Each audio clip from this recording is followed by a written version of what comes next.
Bárbaro. Ahora, digamos, a mí realmente, no sé cuántos son, digamos, para tener una idea de cuántos hay presentes. No sé. Hay 20 conectados. 20 conectados. Buenísimo, genial. Bueno, antes de comenzar la charla, me gustaría, digamos, yo no creo que ninguno de ustedes haya estado en clases conmigo, pero básicamente mi idea de dar una charla es más interactuar y tener un intercambio que estar hablando yo de cosas que puedo no saber. ¿Sí? Así que quizás mi primera pregunta sería, ¿qué los llevó a ustedes a estudiar oceanografía? ¿Qué cosas vieron cuando estaban en el colegio o alguien les contó o pasaron por el stand de la carrera que les interesó? ¿Qué cosas eran de la oceanografía? ¿Qué querían saber de la oceanografía para dedicarse a eso como profesión? A ver, ¿alguno que me quiera contestar? ¿Alguno que me quiera comentar? Escribieron en el chat algunos. Ah, Ponen, a mí la biología del océano me apasiona desde chiquita. a ver, lo veo el chat. Acá. Sí, Sean valientes, prendan el micrófono. sí, perfecto. ¿Algún otro que comente? ¿Mm? Ay, a mí me llama la atención las olas, el movimiento, la marea. ¿Por qué hay Perfecto. olas tan grandes? ¿Por qué hay tsunami? Ok. Sí, Ahí Rocío, que les interesaban las ballenas en Puerto Madryn. sí, en su mayoría Excelente. creo que es curiosidad de ver algo tan enorme que parece que no tiene nada en realidad, ves solamente un cúmulo de agua y darte cuenta que en Claro, realidad es mucho más es un de poco lo que lo que están parece. viendo, un poco lo que están viendo ahí en la pantalla, ¿no?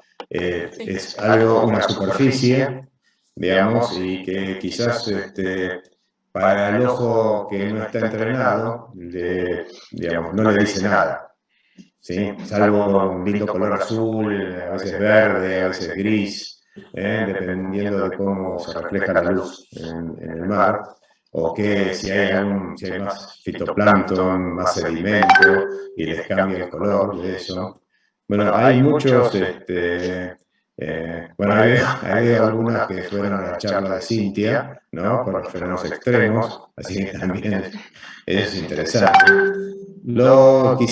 Quizás en muchos casos a ustedes se les llamó la atención lo que sería la oceanografía en gran extensión, es decir, el mar abierto, quizás subirse a un buque oceanográfico, recorrer el mundo, ese tipo de cosas, y que están asociados a lo que los oceanógrafos llamamos, lo que digamos como la oceanografía de aguas azules.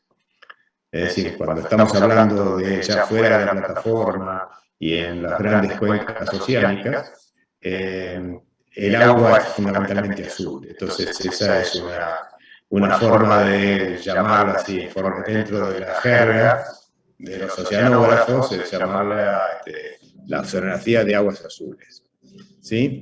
Y eso implica, a ver si arranco, implica utilizar buques de envergadura, como este, que es el nuevo buque austral que tenemos ahora, trabajar con instrumentos como este, que es un batitermógrafo, que es un equipo que mide la profundidad y la temperatura hasta 1000 metros de profundidad, ¿no? Estos son unos CTD, no sé cuántos de ustedes han tenido ya oportunidad de ver la parte instrumental. Esto es un equipo sumamente complicado y de un costo realmente importante, que es una mezcla con sensores que miden conductividad, temperatura, la profundidad, y además hay un montón de otros datos. Por ejemplo, acá hay un correntómetro acústico, acá hay sensores de turbiedad, sensores de clorofila. Es decir, cuando esto se baja a lo largo de un perfil que se hace en el pleno océano, se va bajando y a determinadas profundidades, estas son botellas que se giran sobre sí mismas y se cierran y retienen el agua que está en ese lugar. Y toman una muestra para poder detectar datos de nutrientes, datos del fitoplancton que puede haber quedado ahí, o algún sedimento de suspensión que puede haber en ese sitio, etc.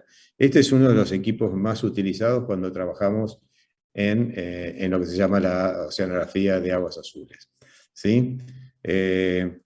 Obviamente, como ya he visto, bueno, no tenía ballenas, tenía delfines acá. Así que quizás eso les interesó a ustedes. Hay gente, por ejemplo, los que hacen la parte de oceanografía geológica, que les puede interesar hacer el mapeo del fondo del océano. Esto es un ejemplo de un mapa realizado con nuevos equipos que se llaman multibeam, son ecosondas de grandes dimensiones que permiten mapeos de alta resolución del fondo del océano, y lo que ustedes están viendo es un mapa del cañón Mar del Plata. Es un cañón que se encuentra en el talud continental. Bueno, esas son las cosas que fundamentalmente, por ejemplo, obviamente, tienen grandes estudios que se pueden utilizar, por ejemplo, ya sea modelos numéricos o análisis de imágenes satelitales, como estas, en las cuales ustedes pueden analizar la dinámica, la distribución de temperatura de la superficie del océano, y a partir de ahí detectar, por ejemplo, la distribución de las corrientes oceánicas y ver cómo estas se comportan a lo largo en el océano, la presencia de estructuras muy particulares, como estos vórtices que ocurren acá, son como remolinos, algo parecido al remolino que se forma en la bañadera cuando se descarga el agua, ¿no? Pero estos tienen cientos de kilómetros de longitud, pero no se forman por el mismo proceso. Los remolinos en la bañadera son producidos por otro fenómeno, que seguramente en física lo van a ver. Pero cuando ya nos acercamos a la costa, empezamos a ver que ya el agua no necesariamente es tan azul. ¿Sí? Por ejemplo, esta es una imagen satelital de la bahía San Borombón. Por acá viene el Río de la Plata, y estos colores marrones y verdes que ustedes están viendo acá son una forma de detectar la concentración de sedimento en suspensión y cómo está distribuido.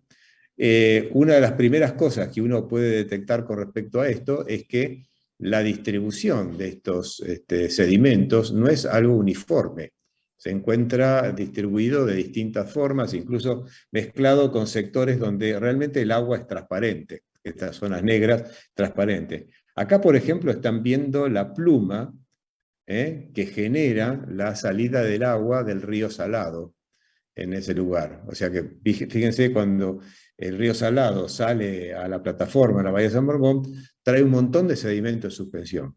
¿Sí? Y esto es movido a lo largo de la costa, fundamentalmente porque en este caso particular se está teniendo vientos del noreste, y eso empuja las aguas costeras hacia el sur, fundamentalmente.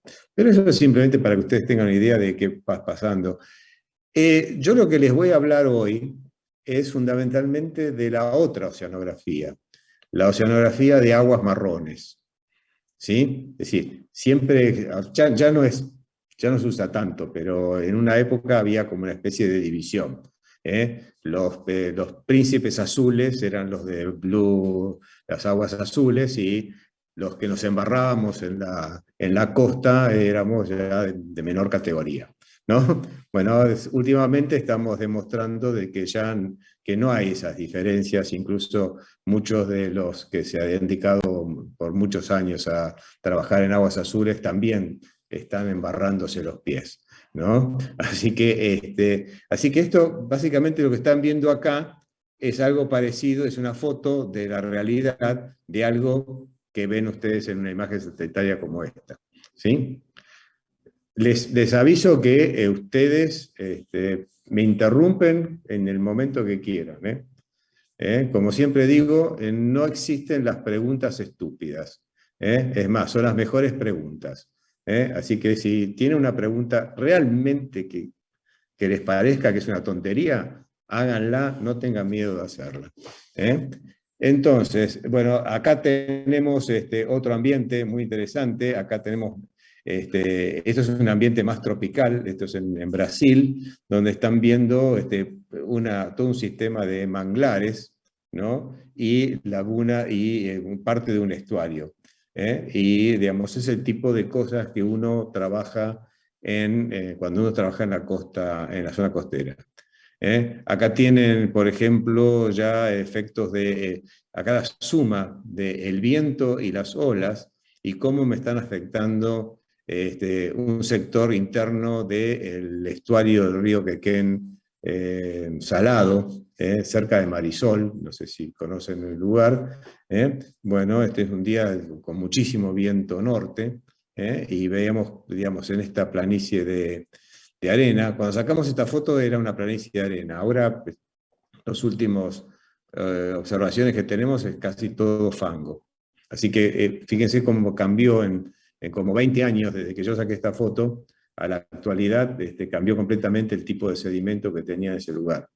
Y eso es lo que lo hace tan interesante, la dinámica y las características que ocurren en las zonas costeras. Porque de un día para el otro, las cosas me cambian en forma bastante importante.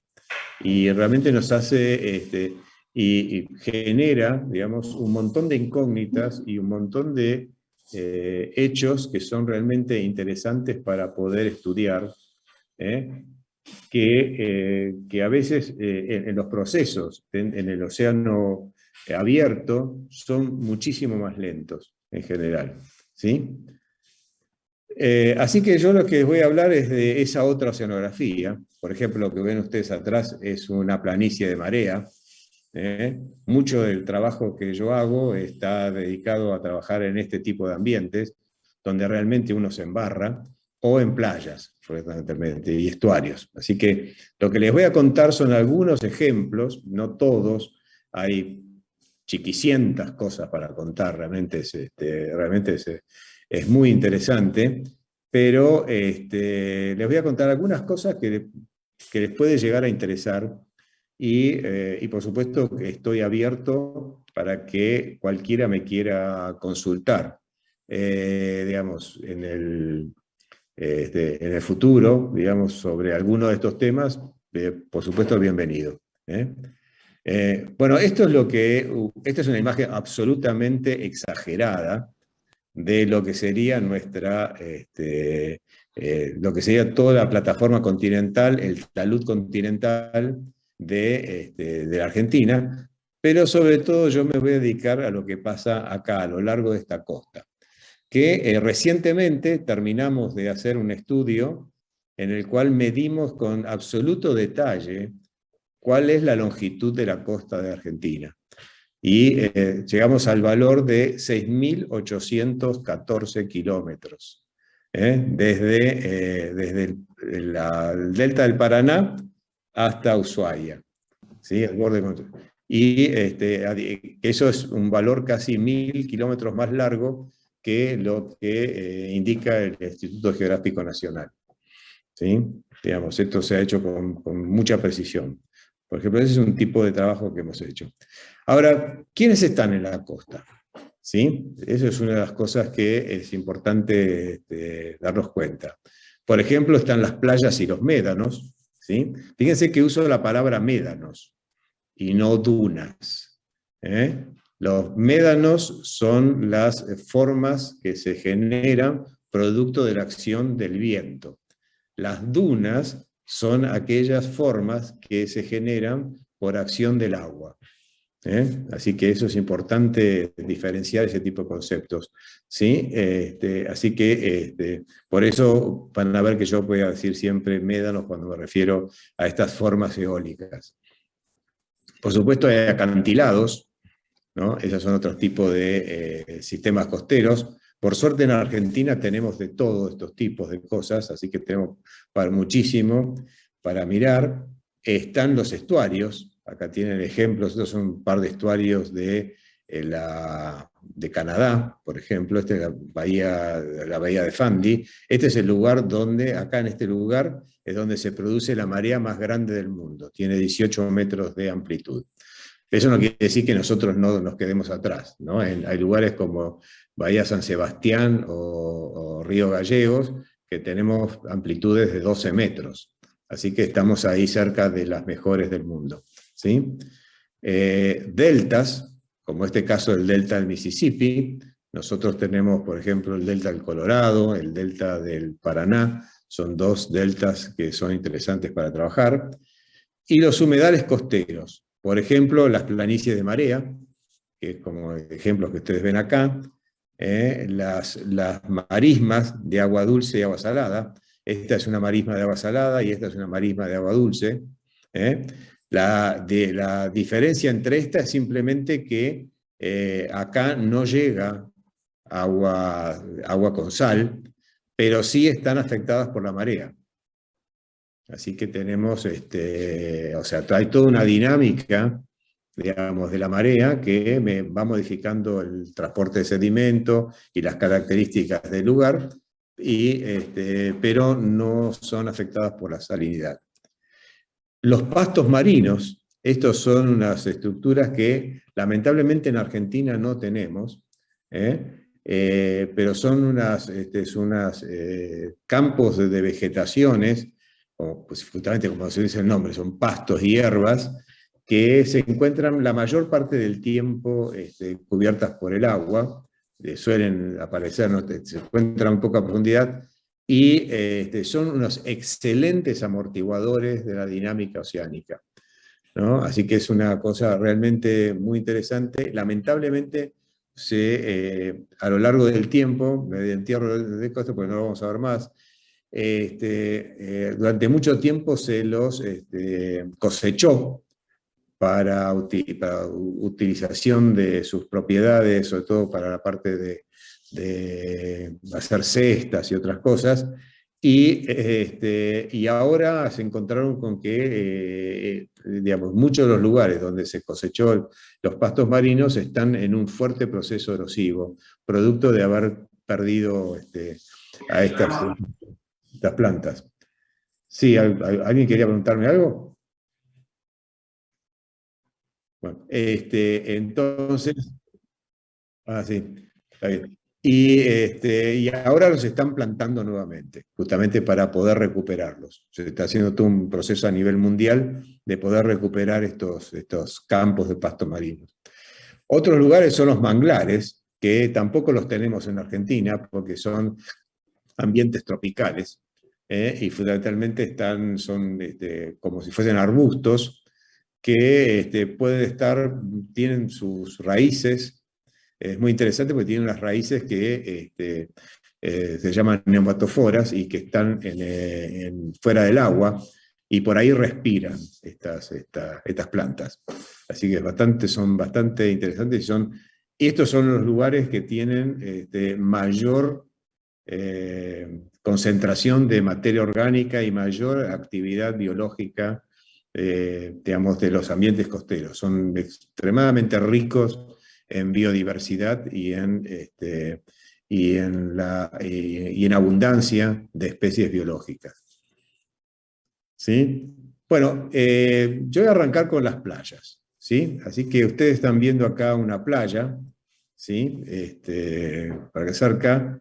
Y una de las cosas importantes que tenemos que tomar en cuenta en una costa, ¿sí? Voy a usar la playa como ejemplo, en una costa es que existe un importante balance entre lo que yo llamo un balance energético, entre lo que pasa en el continente y lo que pasa en el mar. Es decir, la posición de una costa es el resultado de cómo funciona ese balance, quién es el que gana en ese balance. Por un lado, el continente es el que aporta sedimentos, las costas pueden ser más rígidas, etcétera, resultan más difíciles de erosionar. Por lo tanto, si aportan sedimentos, van a tratar de ir progradando, es decir, ir avanzando la costa dentro del mar o agradándola, es decir, haciéndola más alta. ¿Sí? Esos son los dos términos que es importante tener en cuenta.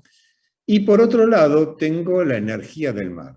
La energía del mar que está representada por las olas, las corrientes litorales, las mareas, etcétera, cuya acción es fundamentalmente agarrar ese sedimento y llevárselo a otra parte.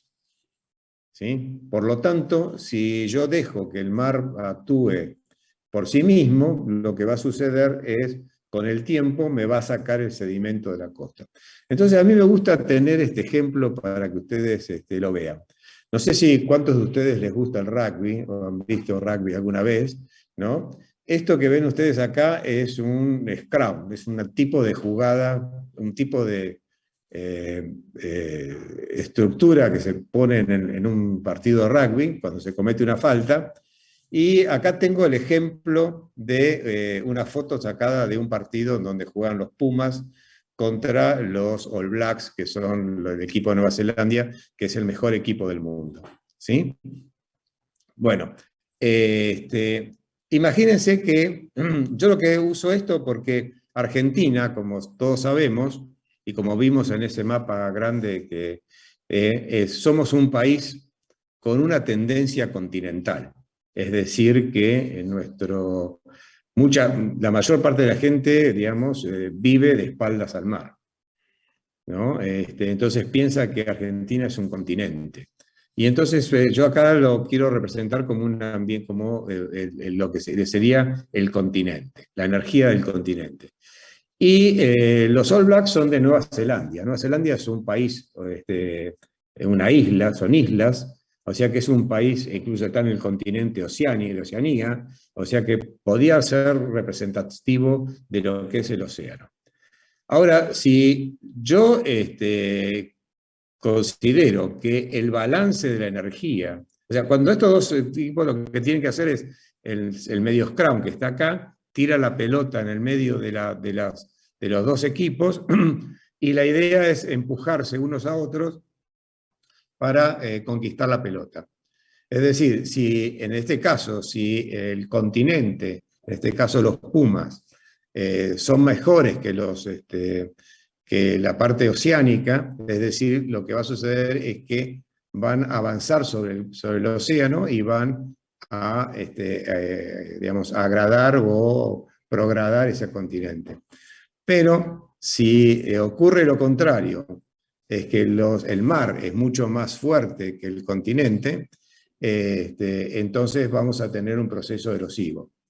Lamentablemente esto es la realidad, porque en este caso los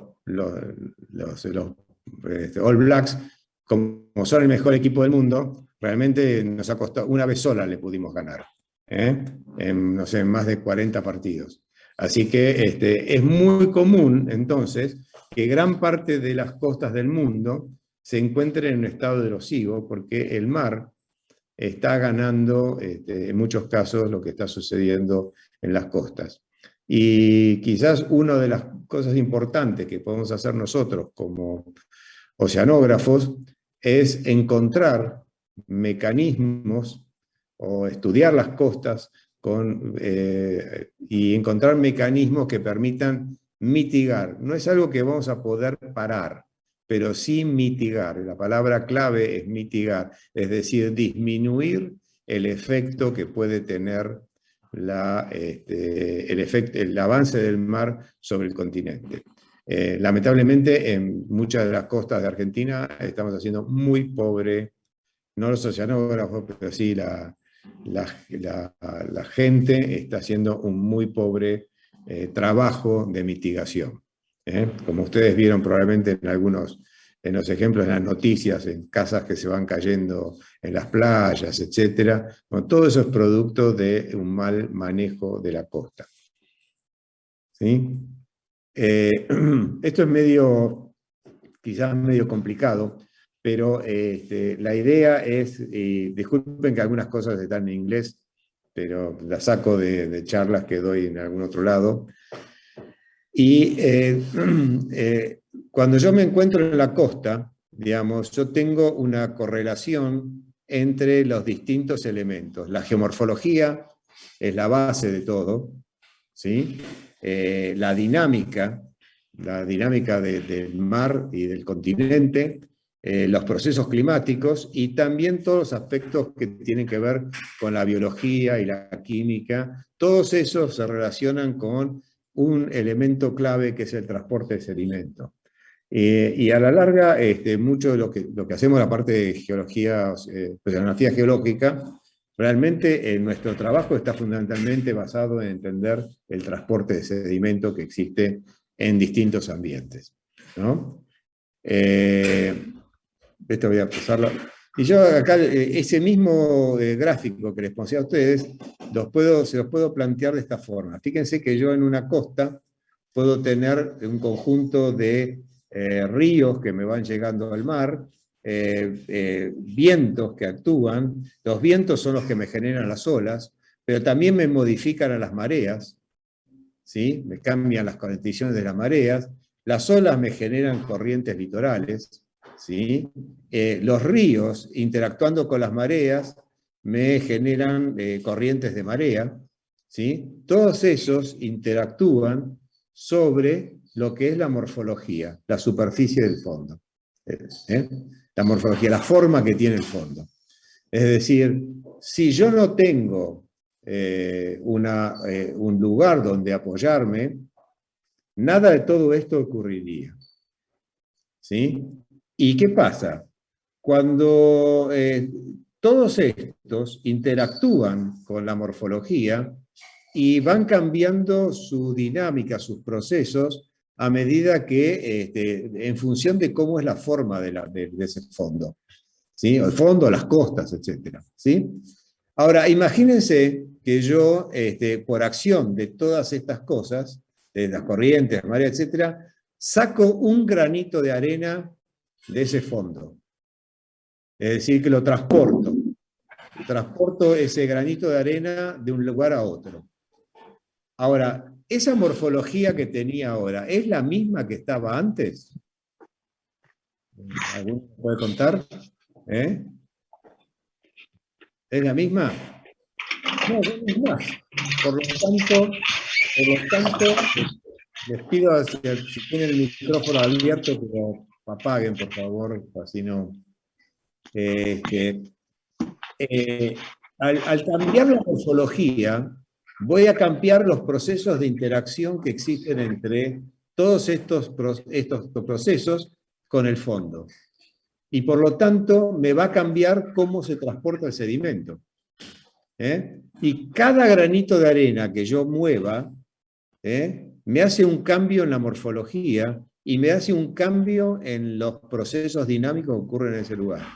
Por lo tanto, es decir, esto es un continuo juego, es como, no sé si cuando ustedes eran chicos jugaban al cuento de la buena pipa. Esto no tiene fin, porque cada vez que cambio algo, sigo cambiando más cosas y me va a producir nuevas modificaciones. Y acá no les metí todavía, pero fíjense que tengo la parte biológica incluida en esto.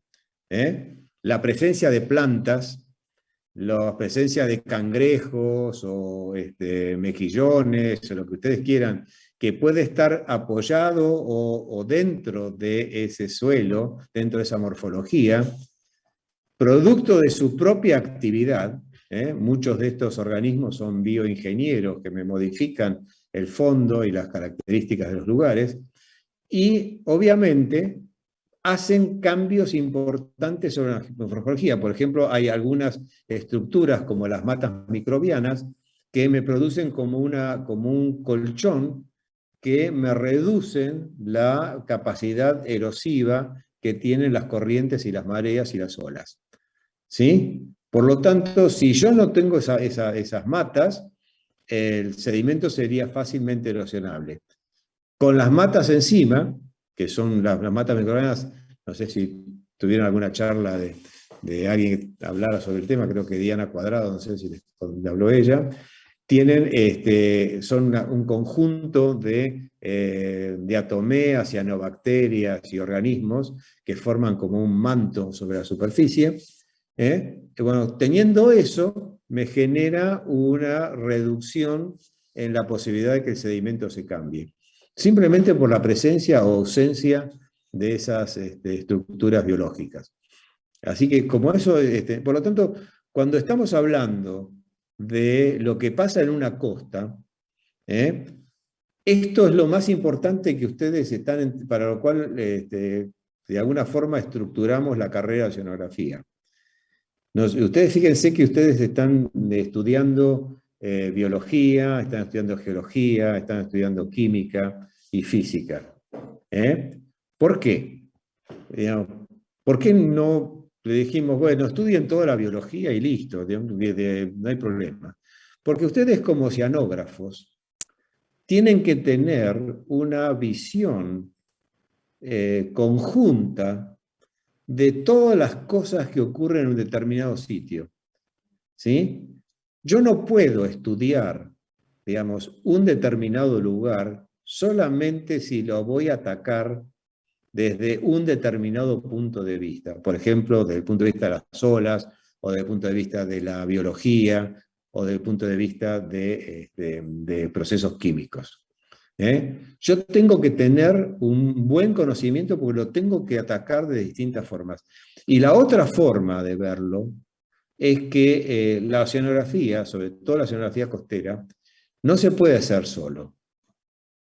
¿Sí? Se trabaja en equipo, o es preferible trabajar en equipo. Es decir, lo bueno de esto es que uno puede ir a un sitio con gente de distintas especialidades, con distintas visiones, y analizar lo que está sucediendo en ese lugar con distintas perspectivas. Y les puedo asegurar que a lo largo de mi carrera, yo, cuando empecé haciendo la parte de oceanografía geológica y bastante la parte física, y les digo, hasta el año 89, yo no me acercaba a un biólogo ni con la punta de una lanza.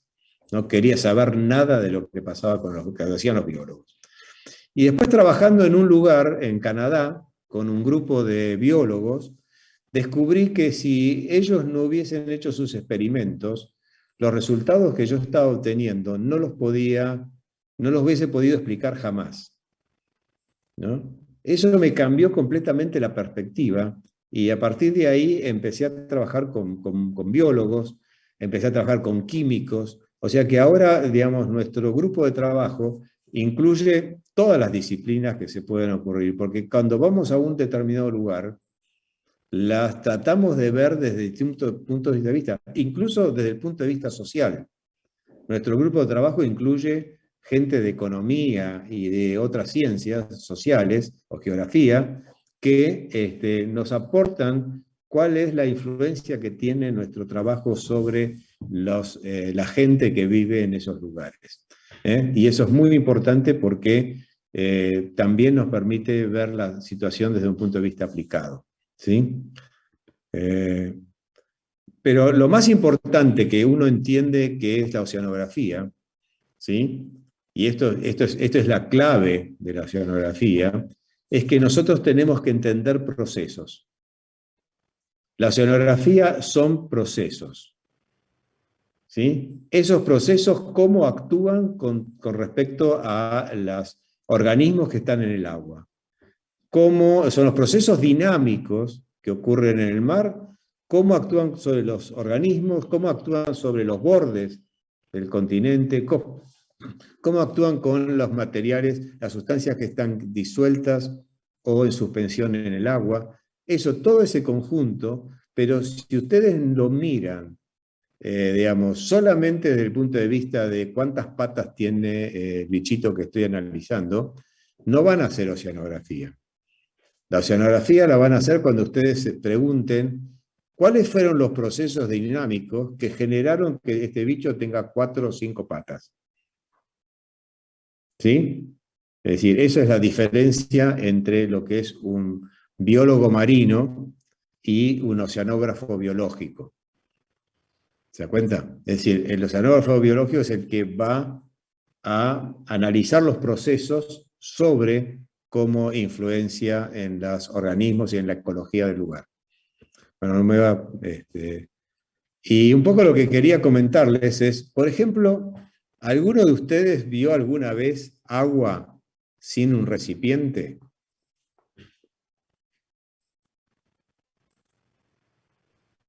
No. No, obviamente. ¿Y qué forma toma el agua? ¿Eh? Y una gota de lluvia.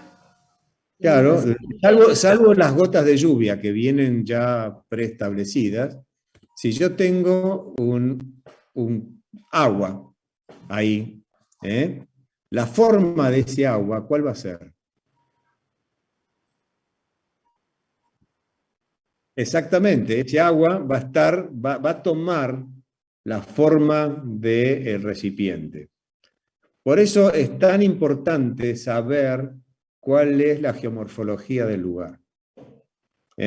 Porque la geomorfología del lugar es la que controla todos los procesos dinámicos que ocurren en el océano. En un río, en una laguna, en todas partes.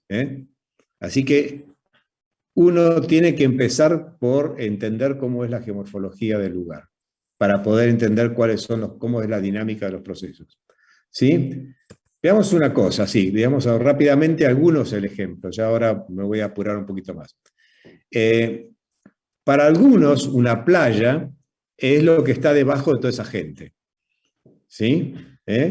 Para otros, van a la playa para ver la vista, otros para mirarse el interior de los párpados, ¿no? Pero en realidad, una playa es una acumulación de sedimentos no consolidados que se encuentran en el borde de un cuerpo de agua.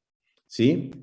Y está todo, esto está traducido, por eso lo traduje y está un desastre. ¿Qué tiene de particular la playa? La playa es como un buffer, es como un colchón. ¿Sí? Es un colchón y es realmente un conjunto de arena. ¿Sí? Y que tiene la ventaja de acomodarse a las condiciones dinámicas que tiene el mar en esos momentos.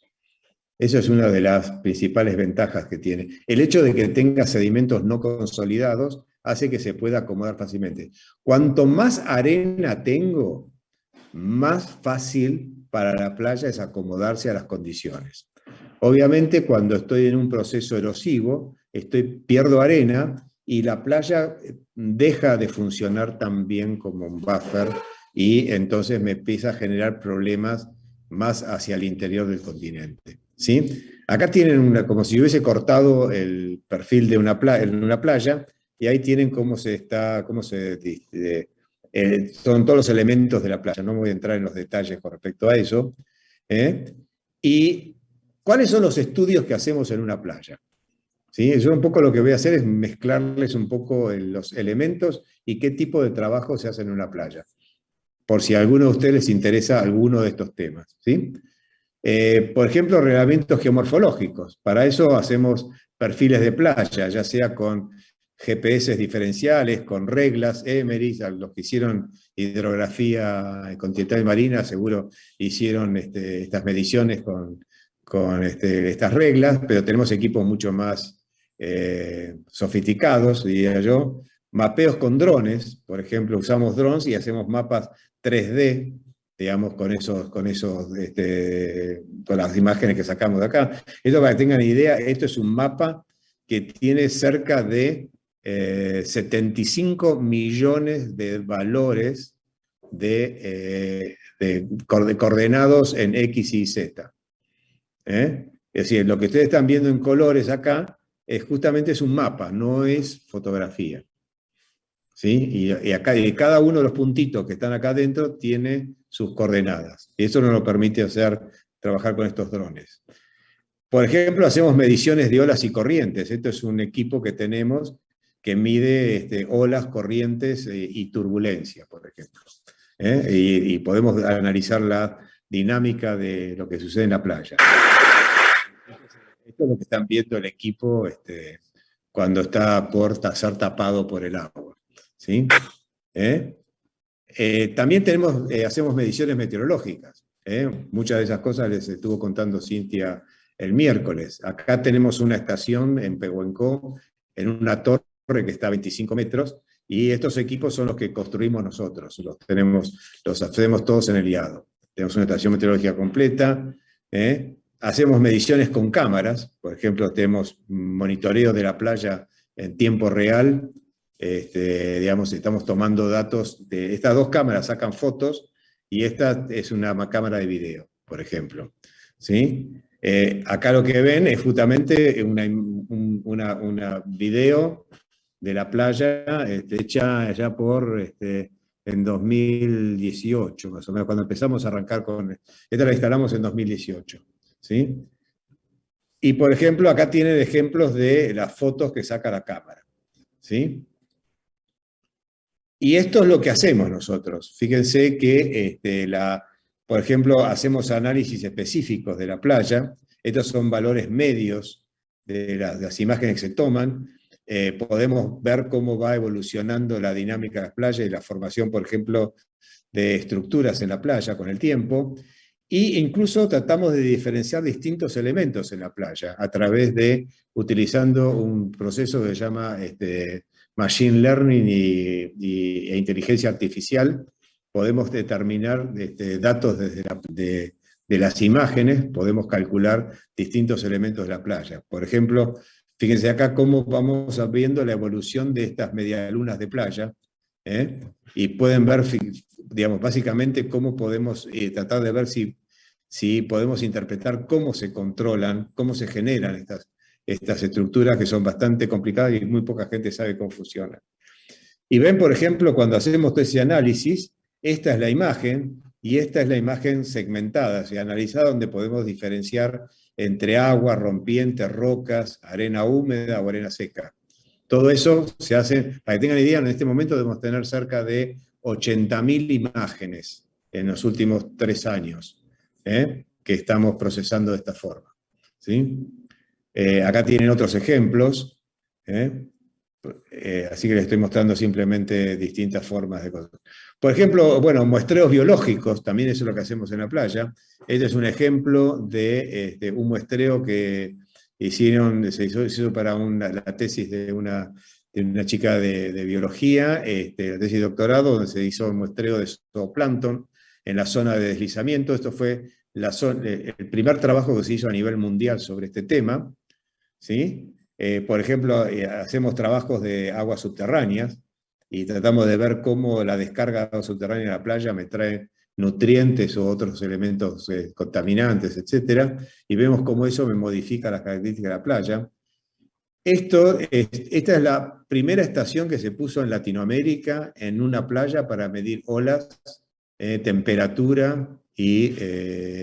digamos, olas y temperatura y la temperatura del agua, fundamentalmente, y temperatura del sedimento. Y acá tienen datos de estas. Esto se encuentra en Pehuenco, ¿no?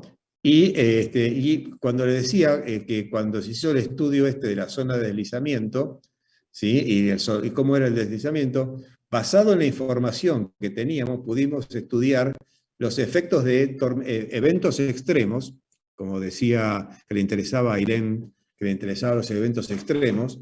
Estos son eventos extremos, tormentas significativas, y pudimos determinar cómo cambiaba la biodiversidad y la abundancia de las especies de zooplancton en la zona de deslizamiento, porque se muestreó antes, durante y después de las tormentas. ¿Sí? O sea que esto es lo que quiere decir es trabajar en equipo. Trabajar desde distintos puntos de vista sobre un tema en particular. ¿Sí? Bueno, la otra cosa es tener este tipo de información cuando vemos, por ejemplo, una onda de tormenta, y estos son los resultados que ocurren producto de estas ondas de tormenta, todos procesos erosivos que ven ustedes acá, ¿no? Este parador ya no está más, ya se cayó finalmente. O, por ejemplo, usamos las cámaras de video para ver cómo la gente utiliza la playa. Por ejemplo, acá ven la cantidad de usuarios que se ven en la playa. Incluso podemos seguir a las personas. No tengo el video, pero puedo ver cuál es el camino que se mueve esta persona a lo largo de la playa y ver dónde va a ir a parar, con quién charla, todo ese tipo de cosas. Así que cuando vayan a la playa saluden y sonrían porque seguro lo estamos filmando. Por ejemplo, tenemos otros equipos que esto más que nada lo usamos en lagunas, pero esto es un dron, ya no es el que vuela, sino que es el que anda en el agua y me genera mapas de fondo y de temperatura de superficie, por ejemplo. Bueno, acá con esto sacamos testigos en lagunas, por ejemplo, o salimos a navegar y hacer mediciones de distinto tipo. También tenemos esto, lamentablemente ahora se pegó un palazo y está en reparación, pero tenemos este avión que nos permite hacer vuelos de larga trayectoria, los drones, y tenemos estas boyas que miden los parámetros dentro en lugares oceanográficos o en lagunas, por ejemplo. Esta que ven ustedes acá es la primera boya oceanográfica 100% construida en la Argentina, que se construyó en el Liado. Esta es la primera versión. Ahora la boya que está en este lugar, esta fue instalada en el canal de Beagle, y cuando la sacaron, fíjense que estaba llena de algas y demás. Esta versión ya no usamos más. Esta es la nueva versión que está en el canal de Beagle, para que tengan idea. Esta es la nueva boya que está instalada hace 2 años ahí. Y este es el tipo de datos que ustedes pueden obtener. Ustedes pueden acceder a esta página web, ¿no? Y tener datos en tiempo real de todos los lugares donde tenemos estaciones midiendo información de distintos tipos. Acá tienen un grupo de estaciones, simplemente cliquean acá en una de ellas y les va a dar la información que está en ese momento tomando la estación. Y ese es el tipo de gráfico que ustedes pueden ver. El otro lado es el estuario de Bahía Blanca, las planicies de marea, por ejemplo. Por ejemplo, yo esto no lo puedo estudiar solo, puedo estudiar el sedimento, pero fíjense, acá tengo esas cianobacterias sobre la superficie, o diatomeas, que me generan cambios significativos en la superficie y me producen modificaciones importantes en cómo se transporta el sedimento. Acá tienen, fíjense cómo me cambia la presencia y ausencia de las cianobacterias. Por ejemplo, acá las geoformas se mantienen y acá se erosionan. Producto de la presencia de esta vegetación sobre la superficie de la planicie de marea. Otras cosas que ustedes pueden ver haciendo imágenes aéreas, es, por ejemplo, la cantidad de depresiones que existen en el estuario de Bahía Blanca o los cursos de marea. Para que tengan idea, nosotros estimamos, trabajando, que de estas depresiones que ustedes ven acá, hay cerca de 35 millones de depresiones de este tipo. Así que es algo realmente importante. Y una de las cosas que descubrimos hace poco tiempo, en un trabajo que publicamos este año, de que estas depresiones son un tremendo factor en el secuestro de carbono azul. ¿Saben lo que es el carbono azul? ¿Algunos les contó? ¿Algunos saben? No. Como no lo saben. El carbono, la diferencia, ustedes saben que el carbono se puede dividir en el carbono que es secuestrado en el continente y se lo llama el carbono verde. Y el carbono azul es el que se secuestra en el mar. Hay carbono azul que toma, por ejemplo, el fitoplancton en el océano, y carbono azul que se toma en el continente, por ejemplo, por los manglares, las marismas, los pastos verdes, etc. Hasta el año pasado que hicimos este trabajo, nadie prestaba atención a las planicies de marea. ¿Sí? Y en un estudio que hicimos, ahora les voy a mostrar dos de las participantes de ese estudio, descubrimos que sobre todo estas depresiones secuestraban casi la misma cantidad de carbono azul que lo que secuestran los manglares o las marismas. Algo que no estaba calculado dentro del balance de carbono del clima, para analizar los modelos de cambio climático. Así que eso estamos, en este momento estamos estudiando eso con mucho más detalle. ¿Sí? Acá tienen otros ejemplos de las cosas que ustedes pueden ver, tanto en imágenes satelitales o en fotos, pueden ver lo retorcido que son los cursos de marea, son extremadamente interesantes y divertidos, para los que nos gusta esto, obviamente. Y estas son las protagonistas, cuando si van a trabajar acá, saben que, digamos, acá hay que embarrarse. Así que esto es caminar muchas veces en estas planicies de marea, porque son a veces complicados. Bueno, acá tienen, por ejemplo, otro ejemplo donde están viendo algas y diatomeas, que fíjense cómo me levantan el sedimento. Fíjense que esto está todo fofó, producto del oxígeno que me generan estos organismos en la superficie y me producen que mucho del sedimento está agarrado por algas verdes, por ejemplo, cómo me queda flotando, y ahora cuando viene una corriente, aunque sea pequeña, se me lleva todo este sedimento de la superficie. ¿Sí? Bueno, yo puedo estudiar también la batimetría del fondo de los estuarios. Estos son mapas que hacemos con equipos. ¿Se acuerdan cuando vieron el mapa del cañón submarino? Bueno, nosotros tenemos otro equipo que trabaja en aguas poco profundas. Y este es el equipo también que hace ese tipo. Este es un mapa de la batimetría de una parte del estuario de Bahía Blanca frente a Puerto Rosales, para que tengan una idea de dónde está eso. Y, por ejemplo, una de las cosas que podemos detectar es la presencia de dunas. Estas son generadas por acción de las corrientes. Estos no son médanos. Pero fíjense que la pinta, cuando yo miro el perfil, las pintas son parecidas a los médanos. Por eso se confunde una cosa con la otra. ¿Sí? Así que son cosas que puedo... Acá tienen más batimetrías de esas. Y, por ejemplo, otras cosas que hemos hecho, ustedes seguramente van a tener clases con Walter Melo en la parte de cartografía náutica.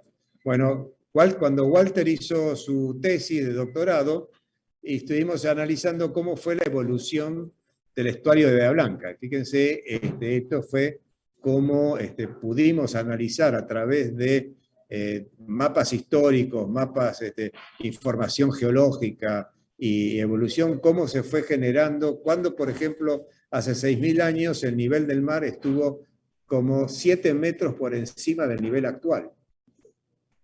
¿Sí? Es decir, y ahora nos preocupamos porque el nivel del mar va a subir 1 metro dentro del año 2100.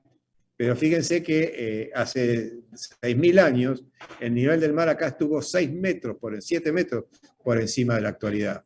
¿Cuál es la diferencia entre 6.000 años atrás y ahora? Ahora hay mucha más urbanización en las zonas costeras. Claro, es la gente. Acá en esa época había nativos que realmente no les importaba caminar hasta el borde de plataforma para ir a pescar, cuando el nivel del mar estuvo 130 metros por debajo del actual hace 18.000 años, ¿sí? Y 7 metros por encima del actual hace 6.000 años. ¿Se dan cuenta? Es decir, en esa época la gente no construía, se llevaba sus tiendas con sí mismos, eran nómades. Ahora dejamos de ser nómades y estamos realmente en una situación crítica y eso es lo que nos está complicando la vida. Bueno, así que les cuento eso. Y esto es lo que va a pasar estimativamente en el estuario de Bahía Blanca. Esto es lo que se va a perder con aumento de un metro, entre 1 metro y 1,5 metros, prácticamente todo lo que es la planicie de marea, etcétera, van a quedar casi permanentemente inundadas. Eso es una de las cosas que estuvimos analizando. Bueno, yo creo que les voy a ir terminando. Les voy a contar la historia de dos protagonistas, que son estas plantas, que se llama Sacocornia perennis, y este cangrejo, el cangrejal que ustedes escucharon siempre, el Neolice granulata, y cómo estos dos organismos me generan estos círculos que ustedes ven acá, estos anillos antes se llamaba salicornia la planta, estos anillos que ustedes ven y que solo existen en un lugar cerca del Balneario Maldonado, en un lugar que tiene 3 kilómetros cuadrados, y gracias al descubrimiento que hicimos nosotros, la municipalidad lo declaró como reserva municipal, este lugar. Porque solamente existe en ese lugar, a pesar de que esta planta y los cangrejos viven desde Río Grande do Sul, en Brasil, hasta Bahía San Antonio, en el sur, en Río Negro. Pero estos círculos solamente los generan en este lugar. ¿Y por qué lo hacen? Acá tienen ejemplos de cómo son los círculos. Acá tienen uno mucho más definido. Y esto es muy interesante porque este lugar, para que tengan idea, se hicieron creo que 4 o 5 tesis de doctorado sobre este lugar. Y todavía no tenemos muy en claro cómo funciona. Pero más o menos una de las cosas que pudimos descubrir es que cuando las plantas, a los cangrejos les gusta ponerse donde están las plantas porque estas plantas retienen agua y por lo tanto el sedimento está más blando. Entonces ahí empiezan a hacer sus cuevas. Estos cangrejos hacen unas cuevas verticales que tienen más o menos unos 75 metros de profundidad. ¿Sí? No tienen cuevas, no se conectan entre sí las cuevas. Y esto tiene mucha importancia más adelante. Y cuando los cangrejos empiezan a invadir el lugar donde están las plantas, estas plantas que tienen una reproducción normalmente de tipo rastrero, es decir, que se van propagando a través de las raíces, ¿sí? Cambian su sistema de reproducción a una reproducción de tipo sexual. Entonces les permite propagarse mucho más rápidamente, producto de ese sistema, y lo que dicen, les van abandonando el lugar, el centro, y se van generando una expansión hacia los bordes de ese anillo.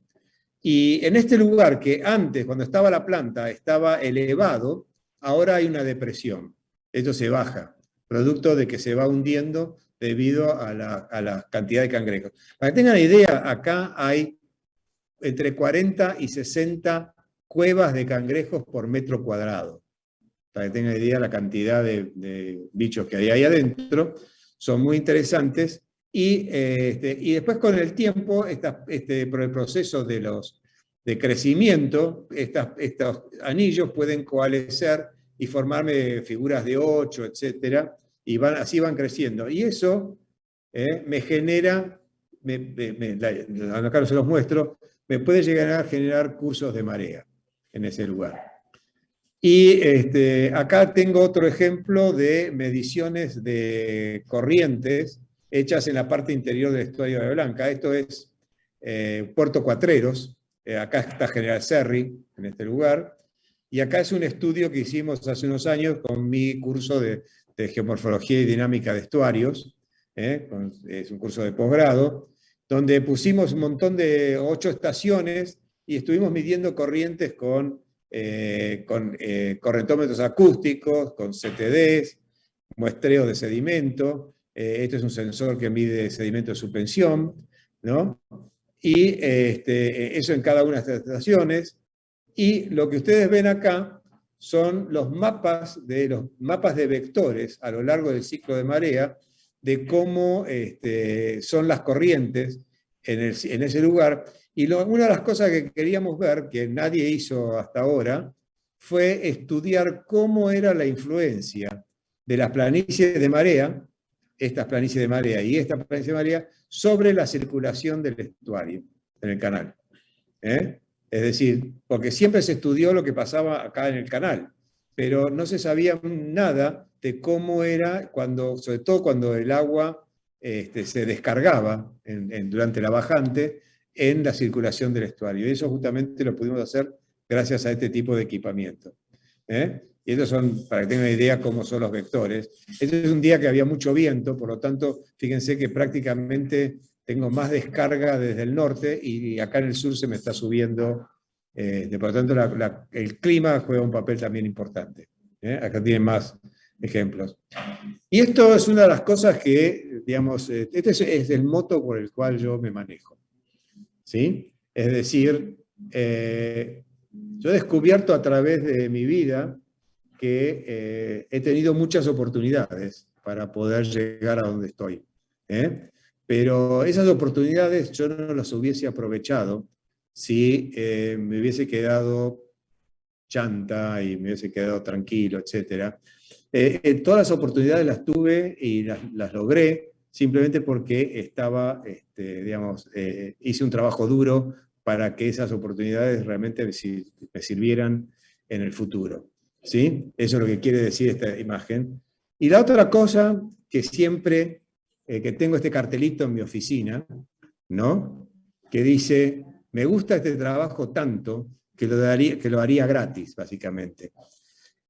Lo malo es que mis jefes eso lo saben, por eso no me pagan mucho. Así que esto es básicamente para contarles un poco estos aspectos de lo que es esta otra oceanografía.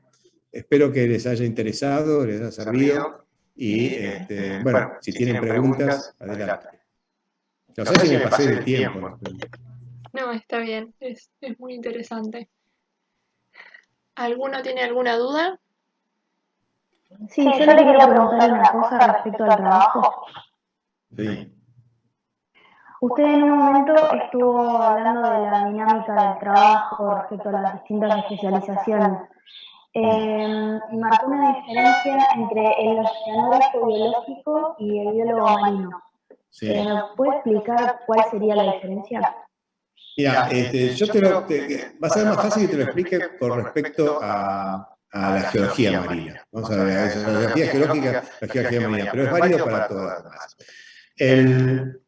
El geólogo marino, por ejemplo, el geólogo que trabaja en un ambiente marino, tiene el objetivo de un geólogo, piensen que yo soy originalmente geólogo, pero luego me traicioné la ciencia y me transformé en oceanógrafo. El objetivo final de un geólogo es estudiar la historia geológica de ese lugar. Es tratar de analizar cómo fue evolucionando ese lugar hasta llegar a la actualidad. ¿Sí? El objetivo de un oceanógrafo geológico es agarrar la información que me aporta el geólogo marino, o sea, ahí hay una superposición, ¿sí? Entre una ciencia y la otra, y tratar de analizar los procesos dinámicos que ocurren en ese sitio y tratar de establecer cómo va a ser la evolución en el futuro de ese lugar. Es decir, que tenemos visiones directamente diferentes. Uno mira yo miro hacia el futuro y el geólogo marino mira hacia el pasado.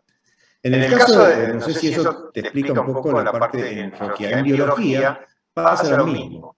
En biología, el biólogo que trabaja en el mar tiende a analizar aspectos como las características morfológicas, la fisiología, no sé, digamos, otros elementos que estudian la biología. Yo no soy tan experto en el tema, ¿sí? Pero el oceanógrafo biológico lo que hace es justamente lo mismo que el geólogo marino. Agarra los procesos dinámicos que ocurren en el mar, como cuando hicimos el estudio ese de cómo funcionaba, cómo pasaba, cómo afectaban las tormentas, la distribución, la abundancia y la biodiversidad del zooplancton en la zona de deslizamiento. Es decir, por Carla, que es la que hizo el estudio, también agarró y miró los bichos, porque ella es bióloga realmente, no es oceanógrafa. Ella miró la parte biológica de cada uno de los organismos que estaba ahí y detectó qué tipo de especies había, etc. Pero el objetivo del trabajo era ver cómo los procesos me cambiaban la distribución de las especies en ese lugar. ¿Entendés? ¿Entendés la idea? Es decir, vos tenés que saber o tenés que trabajar con un biólogo que te permita entender cómo son las características de los organismos que viven, que estás tratando de estudiar. Pero tu trabajo es ver cómo las olas o las corrientes o el viento o lo que sea me van a modificar el hábitat de esas especies.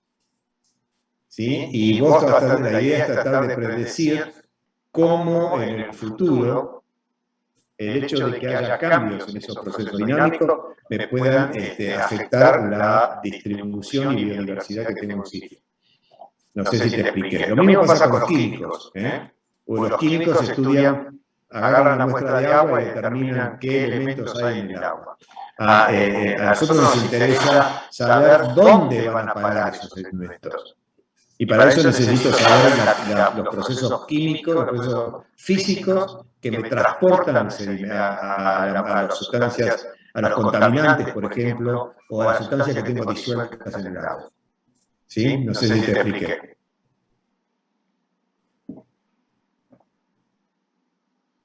Te dejé muda. O sea, ¿alguien más tiene otra pregunta?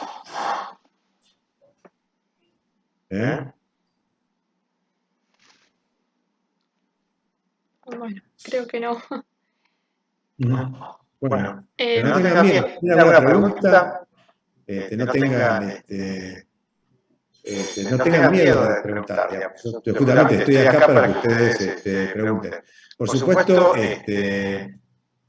como también les dijo Cintia, no duden en contactarnos todas las veces que quieran, porque digamos, es muy, digamos, nosotros, la idea es que ustedes realmente entiendan cuáles son los conceptos básicos de oceanografía y hacia dónde, qué es lo que buscamos de alguna forma cuando se creó la carrera, para que entiendan que la oceanografía tiene una serie de características especiales que no tienen las otras disciplinas, las otras carreras que existen en la universidad, y una de ellas fundamentalmente es el entender que se trabaja en equipo. ¿Sí? Así que digamos, es muy importante, digamos, tratar de generar relaciones entre ustedes mismos, porque son ustedes los que en el futuro van a formar esos equipos como el que formamos nosotros, y en el futuro ustedes van a heredar las cosas que tenemos nosotros. Bien, muchas gracias. ¿Alguno más? No, creo que no. ¿Podría dejar de compartir pantalla un cachito así veo a todos los que están conectados? ¿Cómo no? Espera que lo olvidé. Sorry. Ahí está. Okay. Muchas gracias. Bueno, mil gracias por la charla. La verdad que, como ya mencioné, perdón, hace ratito estamos muy contentas con todo esto. Queremos que sepan que estas jornadas no son solamente para obtener un certificado que te sume al currículum, sino que realmente nuestro objetivo es llegar a todos los estudiantes que se lleven de acá algo realmente interesante, va mucho más allá de sumar. Así que le metimos mucho laburo a esto y yo sé que ustedes dejaron de hacer sus cosas, dejaron por ahí momentos de investigación o de descanso o de estudio, de estar con su familia para poder conectarse. Así que para Rui y para mí significa muchísimo que estén acá presentes. Así que bueno, creo que podemos... Nosotros que te dimos la charla, te agradecemos a ustedes, a algunos de ustedes que hayan hecho este esfuerzo y que realmente sea algo que lo repitan todos los años, porque y que haya, que la mayor cantidad de los chicos de oceanografía puedan participar de estas charlas. Sé que las grabaste, ¿no? Sí. Así que, bueno, los que no pudieron asistir, que las puedan observar, pero que es importante que ustedes vayan viendo hacia dónde están dirigidos, hacia dónde van con su carrera, cuál es el camino que van a tener en el futuro una vez que se reciban, y que son los que ustedes tienen que decidir cuál es la orientación que van a seguir y dónde les va a gustar trabajar. Recuerden que hay montones de lugares donde pueden trabajar. Y realmente, y una de las cosas que más tenemos necesidad es de oceanógrafos formados. ¿Sí? Y eso es algo que realmente nos importa. Acá, Me sumo, me sumo. Hola. Así que yo les comento eso porque realmente es una de las cosas que más falta nos hace. La razón por que hicimos la carrera de oceanografía es justamente porque nos faltaban oceanógrafos.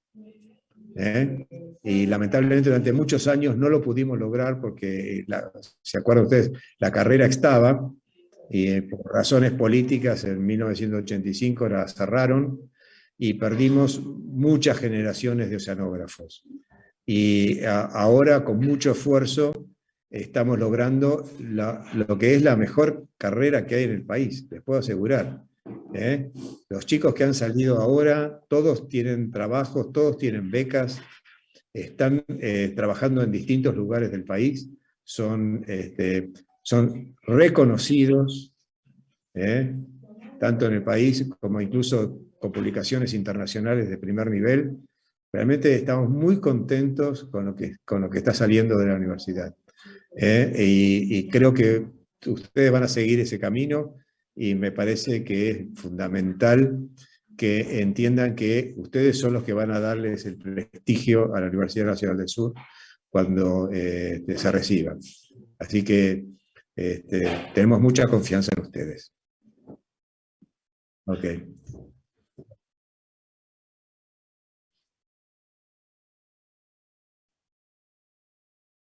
Bueno, chao. Gracias por escuchar. Gracias. Chao.